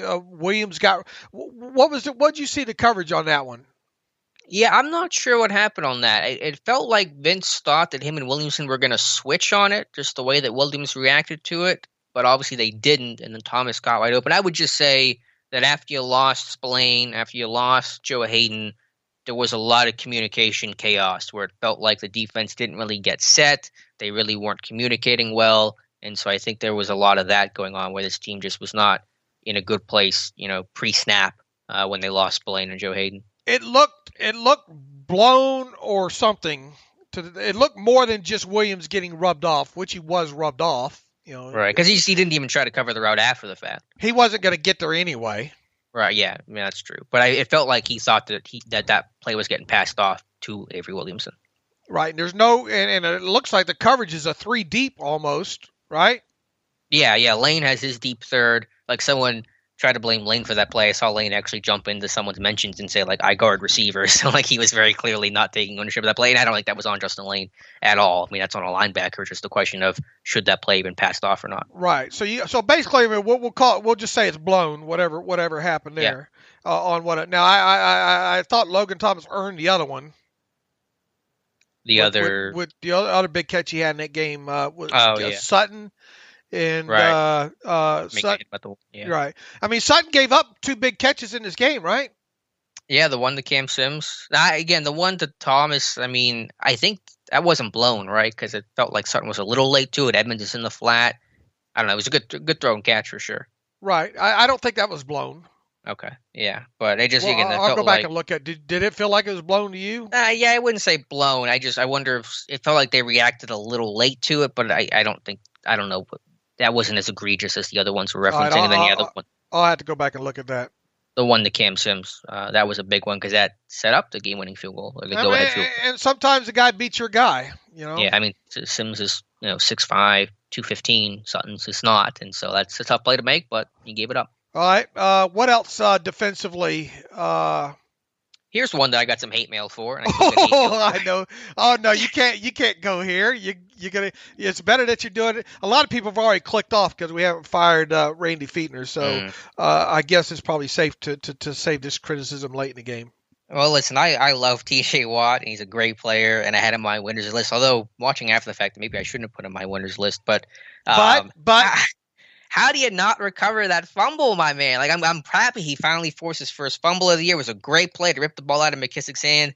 But my dude, Pop Warner, fall on the football. I know you're trying to make a play. I'm not saying cut TJ Watt or you suck or anything like that. Oh yeah, you are. I know, but you're just throwing him out with the Mika bathwater. He's into Mika bathwater. He is. He's swimming around. Just fall on the football, my dude. If they do that, they're up 17-10. Deep in the Washington's territory at the 36-yard line. That's a missed opportunity. Tomlin talked about after the game. We didn't create any turnovers. You had a great chance there, and somehow did not recover that football. You think we can forgive him? Yeah, I'm not trying to paint him as this terrible guy and how dare he make one mistake, but it was a mistake. I mean, call a spade a spade. If that was anybody else, we're saying, how do you not recover that football? If that's a healthy Bud Dupree right now, what's I don't think that's Bud. Terrell Edmonds. We're going. Oh my sucked. God! Yeah. Bust. I mean, and that whole thing. So, again, I'm not. I just all my point was TJ Watt. You needed to fall on the football there instead of trying to scoop and score, which he admitted to doing, and that's all the point was. If they do that, it's a big moment of the game. That's all I'm trying to say. You got a lot of but we got to fire Randy off of that. Well, it was just Watt's an MVP, and he's allowed to make a mistake. Yeah, they can make mistakes. They all do, but we can criticize them for mistakes. No one is above reproach, even a player as good as TJ Watt. People do not like us going after certain players in certain situations, until they tell us it's okay to. It was a third rail for sure. But I mean, that's all it was. Is he's trying to scoop and score. I know what he was trying to do. He just shouldn't have done it. I mean, he's on the ground, and you're not going to probably score there. So just fall on the football. All right. What else defensively? I think those were the big. I mean, yeah, it's just crazy the way you framed it was they lose Antonio Gibson on their second drive. Scary Terry does nothing. They did a great job bracketing. I mean, I think he probably does a good job of taking away your best receiving weapon. Tyler Boyd against the Bengals, McLaurin against Washington do a great job of bracketing coverage and all that. And you they helped the Steelers out some with a couple of drops of their own. Yeah. Sims had one. Yeah, for sure. It was sloppy, especially in the first half of that one. So, but yeah, the fact that there's no Gibson, McLaurin's taken away, and you still lose that game. I mean, not that your defense played terrible, but you still lose that game is pretty disappointing. Right. What else defensively? Alex Highsmith. I'm still going through the tape, but I thought it was a good performance overall. Played a high volume of snaps, looked good, strong for, I think you made a good point. He ran to the football really well. Had that big tackle on McLaurin on that screen pass. If he doesn't make that tackle, McLaurin's got a lot of grass in front of him, and he's got obviously 4-3 type wheels. So a couple of good pass rush reps, held the edge well against the run. I was happy with the performance. Yeah, I thought overall, I think if during the game, I didn't think he. Of course, it's hard to focus on just one guy. I didn't get the sense that he played as good as the All-22 says he played, if that makes sense. I didn't think, at no point did I think during the game tape did I think that he played bad. I just didn't think he was as impactful as the All-22 shows. Does that make sense? I think that's fair. Yeah, my impression after the game was it was just fine. I think it was better when you watched all 22. Now, PFF had him down for 4 pressures. I only have him down for, I think, 1 or 2. So there's a little bit of a divergence there. But, yeah, I mean, it was not an amazing game, but it was a good first start for Alex Highsmith. I thought on one of those run stops, I thought he did a great job. Maybe a little tiny push-pull in there we see from him. I thought he did a good job of keeping his face on the outside face of Cornelius, the tackle on that play. Once again, it's hard to kind of see the effectiveness maybe if Cornelius' overexertion caused him to go flying by, or if there's a little bit of push-pull in there, maybe a little bit of both. But whatever, Highsmith did a good job of setting the edge on that play, discarding the guy and getting by the guy on the outside there and getting in on that run stuff there. I thought that was a nice play. I really was impressed with the way he ran after the football, period. Not just on plays that he was in on. And a couple of swim moves in there. We were seeing some variance in the pass rush repertoire with him. And it's just one game, but I think that's a positive in and of itself, period. What else with him? No, I think you touched on everything. Yeah, I mean, I thought he was. I thought he was winded at one little point in the game, but that was it. Yeah, I think that, on his Charlotte tape, he was a more advanced pass rusher and had more ways to attack you. And he's still working on some of that stuff. It doesn't always work, but obviously we saw the ghost, technique. He can win with that inside swim, so he can attack you inside, attack you outside. For a rookie, I think he's a fifth-year senior, so you would expect maybe further development than an underclassman, for example. But I like where he's at. Boy, Mike Hilton making himself some money, ain't he? Yeah, man, I thought he was probably the best player on the defense. The open field tackles for loss, that 4th and 1 stop was fantastic. Diving under, swiping his hand out to trip up McKissick. Man, it's gonna suck not to have him on the team next year. I'll put it that way. Big time. I guess the first big play that featured him in the game was him kind of missing the tackle on the side. Was that Paul? Was Thomas. That Thomas on that one? But I mean, right after that, I mean, like there's four key plays I thought he was in on. I think maybe that really showed. It easily made you forget about the missed tackle. Mm-hmm. Yeah, he's just a rare dude. Just allows you to have so much flexibility with how you call games and how you attack personnel matchups, especially whenever you're playing a team like Washington that has this McKissick guy that's kind of a running back receiver, but you can still play solid run defense and also cover when you have a Mike Hilton out there. Just gives you a lot of flexibility to your defense that obviously you're going to lose, assuming he's playing elsewhere next year. As a whole, though, you got to be disappointed that they scored 23 points. Now, 3 of them. What do you think about the end of the half on that? I mean, that's obviously man. It didn't cost them the game, but that's 3 points they shouldn't have had. Period. Yeah, the refs got it wrong. I mean, what can you do? You get 2 sacks, clock was running, half should have been over, and it wasn't. You play on. Right. So I mean, and And then we talked about the other big third down plays that essentially led to touchdowns, right? Yeah, I mean those were the 3rd and 14. Or at least the one of them led to a touchdown. The other one, I think, did the other one lead to a field goal, right?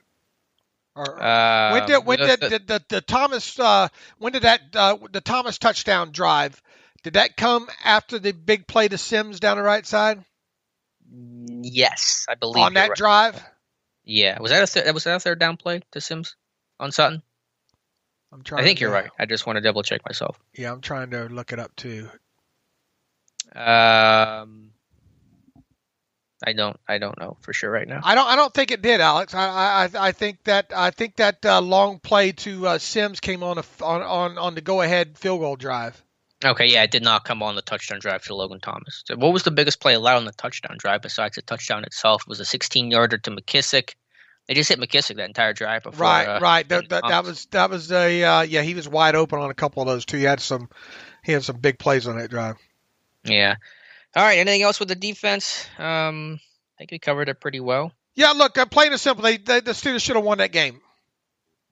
Yeah. I mean, they absolutely, should have. But if they beat themselves and they lost situational football, and you do those things, you're not going to win a lot of games. All right, Dave. Mike Tomlin, quickly here, press conference, and we've kind of touched on throughout the show some of the things he said during his Tuesday presser. He just said they haven't been physical enough in significant moments, and I think the lack of physicality in the trenches along the offensive line has been a clear issue for sure.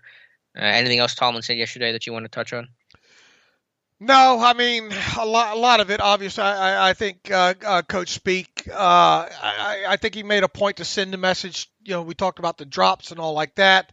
I'm sure people are going to parse out what he said. The other part there about the possibility of someone else having a bigger hand in play calling or what have you. We'll see. I think people are taking too many liberties with a very open-ended quote there. Yeah, for sure. Tomlin's just let me read the quick quote here on the run game. Quote, "We're just not doing good enough." Thank you, Tomlin. "I can come through it with a whole bunch of minutia, but the bottom line is popcorn. If it was one identifiable thing, then you would pluck that one thing out and move on with your day." It's probably a myriad of some of the variables that you mentioned. So, yeah, I mean, it's just not one thing. It's everything. Ben Roethlisberger on the drop passes. I just need to give them more catchable balls. I need to be my best so they can be at their best. When they are at their best, we are pretty good. That's too long to put on a bumper sticker, right? I get why he's doing it, because if Ben comes out and says, they need to start catching some of these balls, then Twitter burns down. Yeah, I mean, some of that is true. I mean, some of the ball placement has not been perfect for Ben, but Ben's always going to take the blame from here on out. So I put basically no stock into anything he says post game, or now now, which he's talking right now. Oh, he's talking right now. Yeah, oh, okay. Yeah. Lack of run game. We believe in our guys. Sometimes it's on me. It's an RPO. We all need to get better, not just in the run game. Thanks for that. We believe in our guys. It'd be funny to see how all this gets twisted around today, what he's saying. I'm sure there's ways to do it, though. It doesn't look like Ben's giving. Ben says the throw he made to McFarland on 4th down was too outside, was more like the one better suited for a receiver. Says he would have thrown it more inside. I shouldn't put a rookie running back in a position to make a wide receiver type catch. Alex and I believe wholeheartedly in that statement there, but on top of it, why even put the kid in the spot, period? Yeah, exactly. You're just asking for trouble. I mean, you're just asking for something to go wrong. Again, that wasn't that it was a poorly executed play. McFarland ran a good route, but, I mean, how many times do you think they practiced that play? Not once. Many. Probably about as many as you and I did last week. Yeah, and we haven't been running too many routes lately, so we're sideline people. We're not sideline to sideline. We are sideline people. And so, yeah, I mean, that's the frustration where that comes from. And Ben's answer, I think, sums up what we talked about. All right, anything else? The Steelers can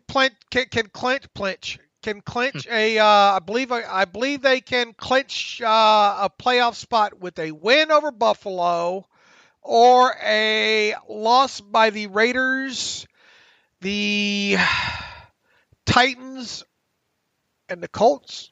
I think I don't think one of the teams that was in there last week factors into it this week. Anyway, we'll have all the clinching scenarios. They can clinch the North evidently with a win over Buffalo and a Cleveland loss to Baltimore.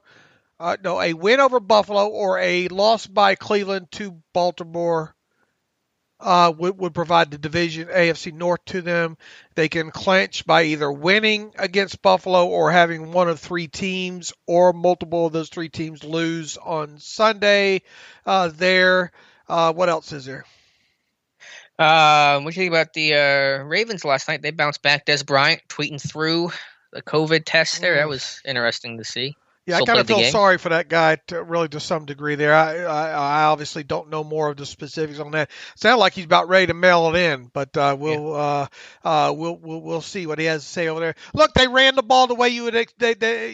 Their offense, the Ravens' offense, was exactly the way you thought it probably should be if they have all the multiple pieces of the components in there. I'm jealous of it. I mean, look, Jackson's so hard to defend, man.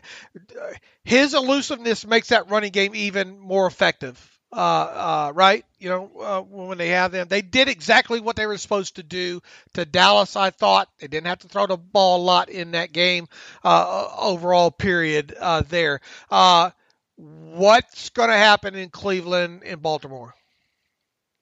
I don't know. I'll give you that answer Friday because that'll be an interesting game for sure. All right, shall we shoehorn an email in here real quick? Yeah, let's get to some read emails and close out today's show. Justin Mamula writes in, David Ice, could the argument be that the quick, short passing game is acting more as a detriment to the run game rather than an extension of the run game? Are opposing teams playing tighter man coverage with more people in the box in an effort to shut down the quick pass game, and therefore they're also better equipped to stop our rushing attack? For years, I was wanting to see Ben make more quick, simple passes, but this year I've been wanting to see more throws of 10-plus yards and stretch the defense vertically and horizontally. There's just too many passes being thrown behind the line of scrimmage, 1 or 2 yards deep or behind the sticks. Also, if they were to give James Washington more plays, someone who catches the ball, wide receiver, would he likely take snaps away from? Hawkins, LOL. But seriously, could he play more for Ebron? Could that even work? Jump on it. To the first point about, what was the point about playing 8-man? Opposing teams playing tighter man coverage. An effort is in other words, is the short passing game hurting the run game? I say no. Yeah, I mean, I understand the logic behind it, but I think we just look at the tape. It doesn't really match up. I mean, they're just not winning their battles up front. They're getting beat by five on five. Sometimes they're getting beat. Yeah, I mean, they're just not winning the line of scrimmage. D linemen are just, they're not getting any push up front. So it's not anything to do with safeties or any secondary type players. And to the second point about Washington for Ebron, sure, you can be really creative with it. I mean, you could run with some 10 personnel. Maybe you want to do some more of that, especially with James Conner coming back. So yeah, I mean, that's one possible option, sure. Look, we've talked I've talked all season about Ben needing to push the football down the field and make some of these deeper throws. I'm not necessarily talking 30 yards down the field, okay? But anywhere in that 16 to 25 area will do, and I'm not talking about plays breaking down and hitting Claypool, which those are great. Those are going to happen hopefully in the process of a game. I'm talking about more design stuff where you push the football down the field more. His adjusted net yards per passing attempt number has to increase a little bit moving forward. And the only way you're going to do that is by completing. He's not going to take less sacks. You're not going to get that number to get better that way. So you're going to have to either have more longer run and catch on short passes, which are getting enough of that already as it is, or you're going to have to push the football down the field, period. All right, so yeah, they got to take a little bit. They got to stretch the defense vertically more. Does that mean are you going to run into a situation where Ben might take another sack or two by holding on to the football too long? Yeah. Is he probably going to take more hits because of that? Yeah, I think so. But the passing game does need to go vertically more. Period. Yeah, I think that's a valid assessment. As far as James Washington get on the field more. I'm fine with taking snaps away from Ebron. Yeah, I mean, if he drops another pass early against Buffalo, and then I think you got to follow through on what you're saying, because obviously he's not giving much as a blocker and as a receiver. While there's obviously talent there, and you knew he was going to be a drop issue, you got to follow through on your words. I'm not saying, I'm just saying here, okay? I'm only going to say if it ends up making me look better in March, all right? But I'm not saying, I'm just saying, is there any chance whatsoever Ebron's one and done? I mean, we had that discussion when he first got signed, and so you weren't so much on board with it, I believe. Was I? I don't remember where I was. I mean, I said it was a possibility. I kind of cooled off on the idea the last couple weeks prior to all the drops fest because he had been playing well, and I think Vance is the much more likely guy that's going to be cut of that tight end group. But to answer your question more directly, yeah, it is possible. I still think they keep him, but yeah, it's not impossible that he gets cut. You could use that to sign Juju. Yeah, and who would you rather have right now, Juju or Ebron? I know where my answer's going. Yeah, I know where my answer's going too. Ebron, Ebron is who he is personality-wise too, right? Yeah, I don't have a problem with that. Right, but you can see why his personality probably rubs other people. We waited long enough for the Steelers to make a roster move here. The Steelers today activated James Conner from the reserve COVID list and signed defensive end Cassius Marsh from the Indianapolis Colts practice squad. Also, second-year linebacker Ulysses Gilbert, the third, will practice Wednesday but remains on reserve COVID. So they open up the window on UG3, and we got Conner off the COVID, and we got Cassius Marsh off the Colts practice squad. Cool. Marsh was a edge kid at a Utah State, I believe. Good to hear about UG3, especially with Spillane's injury. I was just wondering about that. It was UG3 going to have a chance to come back this year, so good to get the answer on that. All right. How about we end it there?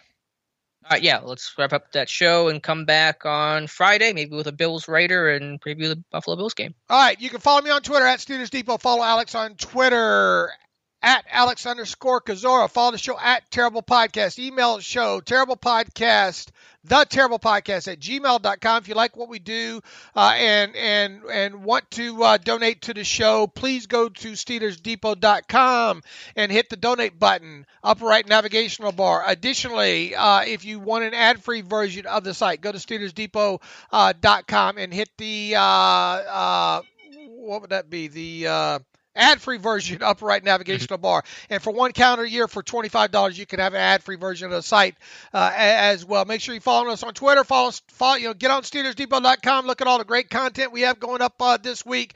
And with all that, in the meantime, as always, thanks for listening to the Terrible Podcast with Dave and Alex.